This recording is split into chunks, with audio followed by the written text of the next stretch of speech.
El libro Inteligencia Artificial y las nuevas fronteras jurídicas, dirigido por la doctora Paula Andrea Ramírez Barbosa, aquí presente, es una obra disruptiva y valiosa en el pensamiento jurídico iberoamericano. No estamos ante un tratado técnico sobre programación, sino ante una obra que integra miradas filosóficas, jurídicas y éticas de profunda trascendencia institucional, que sitúa a Colombia en la vanguardia de la reflexión sobre el impacto de las inteligencias artificiales en la justicia, en el Estado y en la protección de los derechos humanos. Además de su valor conceptual y de su análisis, tiene una capacidad para traducir la complejidad tecnológica en lenguaje de derecho público, de política institucional y de ética del poder. En palabras de su directora, comillas, la inteligencia artificial debe ser una herramienta para el bien común y no un instrumento de concentración del poder o de erosión de la dignidad humana. La obra reúne a reconocidos juristas de América Latina y Europa que abordan los desafíos contemporáneos que la inteligencia artificial plantea al derecho penal, al derecho administrativo y al ejercicio mismo de la soberanía estatal, cuyas contribuciones confluyen en un diálogo interdisciplinario entre el derecho, la filosofía, la tecnología y la política. El libro se estructura en varios ejes conceptuales. El de la inteligencia artificial y la transformación del derecho penal examina la imputación penal en entornos automatizados, la autoría inmediata digital y los límites del dolo en contextos algorítmicos. En el caso de la ética y la justicia digital, plantea reflexiones como preservar la humanidad en la decisión judicial frente al auge de los algoritmos de predicción o de análisis automatizado de sentencias. Y en cuanto a la responsabilidad corporativa y el compliance tecnológico, explora la necesidad de que tanto el Estado como las empresas adopten mecanismos de supervisión, trazabilidad algorítmica también. Y en su capítulo sobre comparaciones internacionales nos lleva a estudios sobre la normativa europea, el AI Act, las políticas de gobernanza digital de la OCDE, el modelo estadounidense de accountability en tecnología y las estrategias emergentes de América Latina. Sinceramente creo que es inevitable para cualquier estudioso del derecho adentrarse en estas páginas para entender mejor, ya no el futuro de estas disciplinas, sino el presente de las mismas. Este libro es como una brújula que nos orienta para avanzar seguros por el océano tempestuoso, sorprendente pero inevitable de la modernidad digital. Como lo resalta la doctora Paula Ramírez, comillas, la lucha contra el crimen organizado no puede seguir siendo reactiva. La inteligencia artificial permite anticipar los patrones criminales, detectar redes de corrupción y proteger la vida humana mediante una justicia que previene antes que castigar. Esta visión, que integra política criminal e innovación tecnológica y derechos humanos, convierte el libro en una referencia para los órganos de control del Estado. Nosotros somos un órgano de control. También nos advierte sobre los riesgos de una inteligencia artificial sin control ético. Un algoritmo sin principios es una forma nueva y silenciosa de autoritarismo. Un algoritmo sin principios es una forma nueva y silenciosa de autoritarismo. Esa frase condensa el sentido profundo del libro, el llamado a una revolución ética dentro de la revolución tecnológica.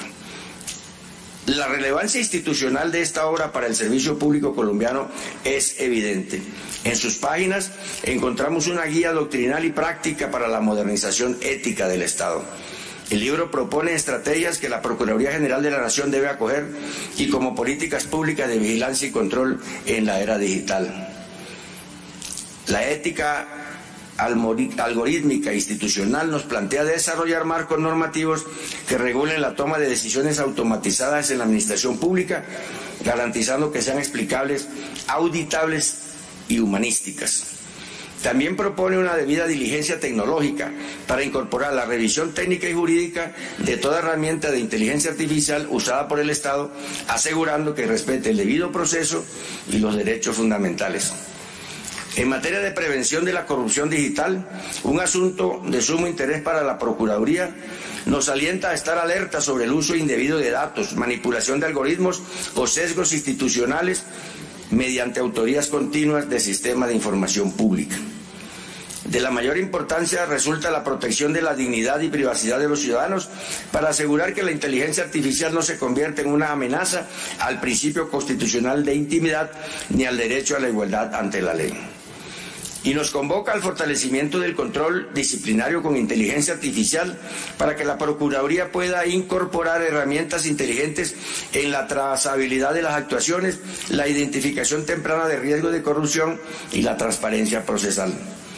El futuro del derecho no está en elegir entre un hombre o una máquina, sino en construir una alianza justa entre el hombre y la máquina. La obra propone acciones concretas que podrían inspirar la política pública de inteligencia artificial en Colombia, especialmente desde las funciones preventivas, disciplinarias y éticas de la Procuraduría General. La creación de un Observatorio Nacional de Ética e Inteligencia Artificial con participación de los órganos de control, la academia y la sociedad civil. El desarrollo de un código ético de tecnología pública que regule la utilización de inteligencia artificial en procesos administrativos, disciplinarios y de control fiscal. La articulación interinstitucional entre la Procuraduría, la Corte Constitucional, la Fiscalía y el Congreso para diseñar una política de inteligencia artificial humanística centrada en los derechos humanos. La inclusión de formación tecnológica obligatoria para servidores públicos en ética digital, ciberseguridad y derecho tecnológico. En este campo tiene mucho por hacer nuestra nueva Universidad Especial del Ministerio Público. Y la creación de sistemas de compliance tecnológico en las entidades estatales que garanticen transparencia y responsabilidad frente al uso de datos y algoritmos. El libro invita a la Procuraduría a asumir un liderazgo transformador frente a los desafíos que la inteligencia artificial plantea al servicio público. Como retos podemos destacar: garantizar la legitimidad digital del Estado, para lo cual la Procuraduría debe velar porque toda innovación tecnológica preserve el principio de legalidad y la confianza ciudadana. Prevenir la exclusión digital para que lo que es menester vigilar que la automatización no produce las desigualdades sociales ni discrimine poblaciones vulnerables. Promover la justicia predictiva ética, acompañando el diseño de algoritmos judiciales que no sustituyan la deliberación humana, sino que la fortalezcan. Supervisar la contratación tecnológica del Estado, evitando dependencias tecnológicas extranjeras o acuerdos que comprometan la soberanía digital nacional. Construir una cultura pública de datos éticos para liderar una pedagogía nacional sobre el uso responsable de inteligencia artificial en el sector público. El libro Inteligencia Artificial y las nuevas fronteras jurídicas es, en palabras de su autora, comillas, una defensa de la razón humana frente al vértigo tecnológico. Su mensaje es claro: el Estado debe ser el guardián ético de la inteligencia artificial. Para la Procuraduría General de la Nación, esta obra representa una hoja de ruta doctrinal y moral para garantizar que la tecnología esté al servicio del ciudadano, de la justicia y de la democracia. Como Procurador General, creo que este libro nos convoca a una tarea impostergable: humanizar la inteligencia artificial y dotarla de responsabilidad pública. Porque en última instancia, el valor del Estado no se mide por su poder tecnológico, sino por su capacidad para poner ese poder tecnológico al servicio del bien común. Muchísimas gracias y les deseo mucho éxito en su jornada.